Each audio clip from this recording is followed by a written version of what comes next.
The Allen County Scottsville Lady Patriots basketball team has had a couple of rough seasons. I guess you could say the injury bug has hit this team extremely hard, but they're not letting injuries get them down.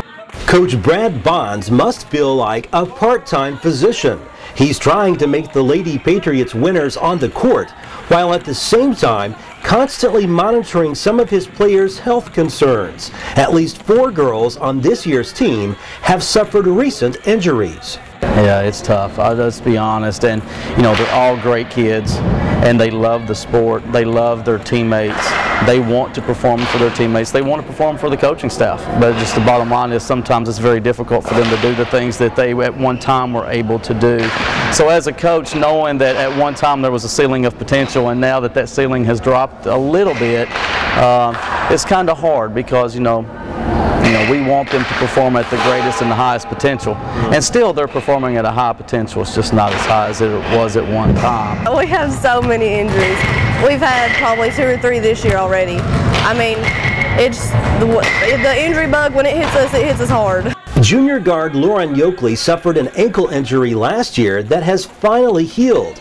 Senior forward Sandy Young plays with pain at times after suffering a stress fracture to her right foot. And senior guard Brianna Boards constantly deals with the pain of a strained MCL. But their injuries don't compare to junior forward Tyler Creek's health problems. In April, I was diagnosed with a blood disorder called von Willebrand's disease, and it's pretty much just where my blood doesn't clot, so any bruises I have or any hits I get, pretty much I just bleed inside. And then I was diagnosed with POTS disease, which is postural orthostatic tachycardia syndrome, which just means my blood pressure stays high or low, or my heart rate stays real high, and it just causes me to randomly pass out, and just causes me it's really hard to just live normal. Life is tough for this 17-year-old. She says she can't live a normal life for someone her age.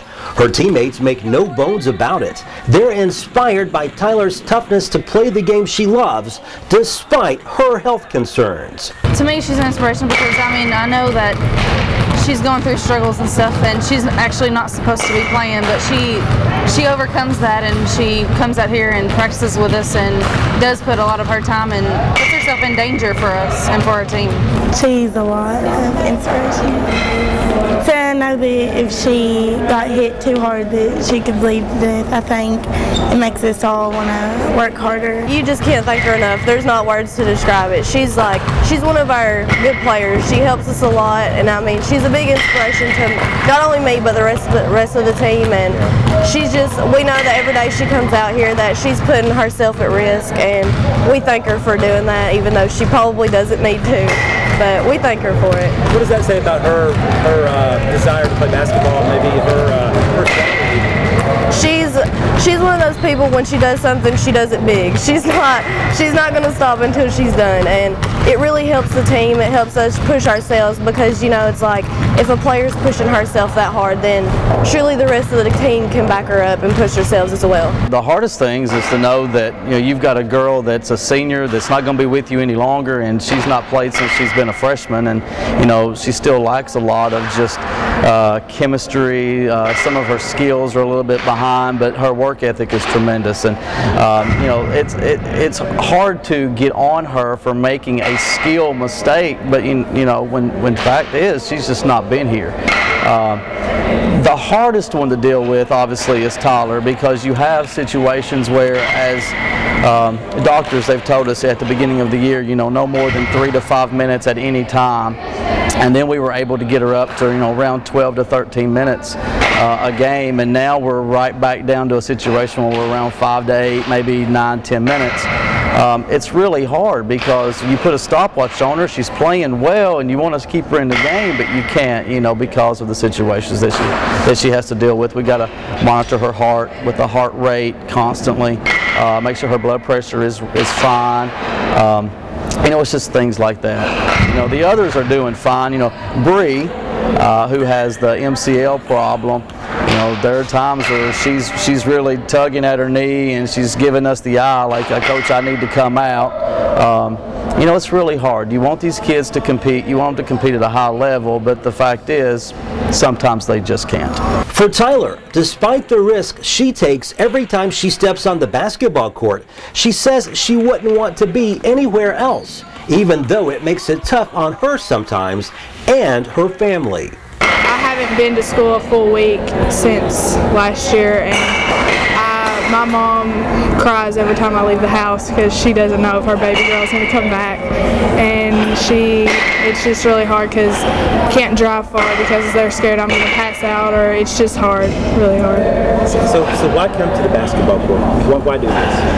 Well, I've been playing all my life, and I was out all summer, couldn't play. I tried and then couldn't, and I just feel like it would help me, even though it's kind of making it worse, but I just don't want to let my team down. Every single moment you've got to compete. The Lady Patriots still have about a month of basketball to play before the playoffs tip off. They want to finish the regular season strong and then compete well in postseason play. Obviously, our #1 goal is to win a game in the district, advance into the region. Obviously, everyone's main goal would be to reach the state tournament. But outside of basketball, I want these kids to continue to learn the game, continue to play with each other, and continue to build respect and trust within each other. And that's a skill that all basketball, all sports, all coaches want to see for their kids. And I think we're doing a great job. I just want to see them continue to do that. One thing is for sure. Possibly no other team in the state of Kentucky will be as tough as the Lady Patriots are when the playoffs roll around. Some of them have already been through a lot of pain, and at least one player continues to tough it out despite potentially life-threatening health concerns. Reporting in Scottsville, Barry Hyatt, NCTV.